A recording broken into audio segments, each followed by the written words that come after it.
Working డేలో కూడా నెల్లూరు జిల్లా కలువాయి మండలంలోని కుల్లూరు, వెంకటరెడ్డిపల్లి గ్రామాల్లో అంగన్వాడీల కేంద్రాలను టీచర్లు, సిబ్బంది మూసివేసిన విషయం తెలిసిందే. దీనిపై స్థానిక యంత్రీ న్యూస్ ప్రతినిధి అంగన్వాడీ సెంటర్లకు తాళాలు అన్న కథనాన్ని ప్రసారం చేశారు. ఈ కథనానికి జిల్లా ఐసీడీఎస్ అధికారులు స్పందించారు. రాపూరు సీడీపీఓ ఆదేశాల మేరకు అంగన్వాడీ కేంద్రాలను కుల్లూరు సెక్టర్ సూపర్వైజర్ కొండమ్మ ఆకస్మిక తనిఖీ చేశారు. అంగన్వాడీ సెంటర్లకు తాళాలు వేసిన 6 మంది టీచర్లకు అధికారులు ఛార్జ్ మెమోలు జారీ చేశారు. వర్కింగ్ డేలలో అంగన్వాడీ సెంటర్లకు తాళాలు వేసినట్లు తెలిస్తే కఠిన చర్యలు తీసుకుంటామని అంగన్వాడీ సూపర్వైజర్ హెచ్చరించారు. అంగన్వాడీ సెంటర్లు ఓపెన్ కావడంతో గ్రామస్తులు యంత్రీ న్యూస్ ప్రతినిధికి, అధికారులకి ధన్యవాదాలు తెలియజేశారు.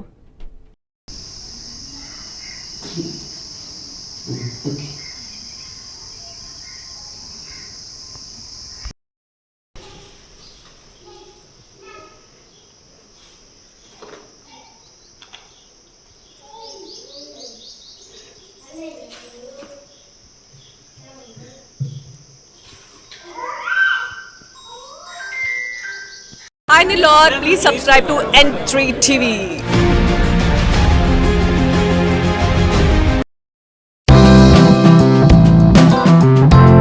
ఉద్యోగ విరమణ శుభాకాంక్షలు.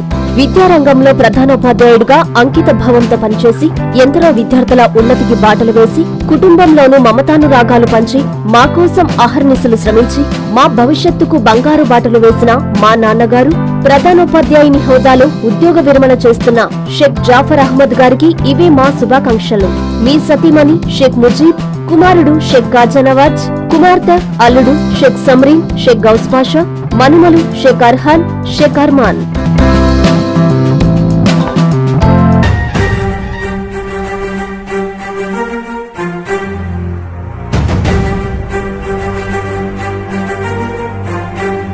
పేదల గుండె చప్పుడు మా చంద్రన్నకు స్వాగతం, సుస్వాగతం. మన రాష్ట్ర ముఖ్యమంత్రి వర్యులు మాన్యశ్రీ నారా చంద్రబాబు నాయుడు గారు మే 1న ఆత్మకూరులో పెన్షన్ల పంపిణీ, పలు అభివృద్ధి కార్యక్రమాలకు శ్రీకారం చుట్టి ప్రజావేదికలో పాల్గొనేందుకు విచ్చేస్తున్న సందర్భంగా ఇదే మా స్వాగత సుమాంజలి. రామాయపట్నం పోర్టు వద్ద బీపీసీఎల్ చే 96,000 కోట్ల green field refinery, petrochemical complex, IFFCO Kisan SEZ లో పరిశ్రమలు, కోవూరు షుగర్ ఫ్యాక్టరీ భూముల్లో కొత్త పరిశ్రమలు, నెల్లూరులో 100 పడకల ESI hospital, Midhani, Damavaram airport, కందుకూరులో khadi skill development centre, Bitragunta loco shed, పాటూరులో చేనేత క్లస్టర్, ఫిషింగ్ జెట్టీల ఏర్పాటుకు ఎంతో సహకరిస్తున్న అమరావతి రూపశిల్పి మాన్యశ్రీ నారా చంద్రబాబు నాయుడుకు స్వాగతం, సుస్వాగతం. ఇట్లు వేమిరెడ్డి ప్రభాకర్ రెడ్డి, నెల్లూరు పార్లమెంట్ సభ్యులు, వేమిరెడ్డి ప్రశాంతి రెడ్డి, కోవూరు శాసనసభ్యురాలు మరియు టీటీడీ బోర్డు సభ్యురాలు.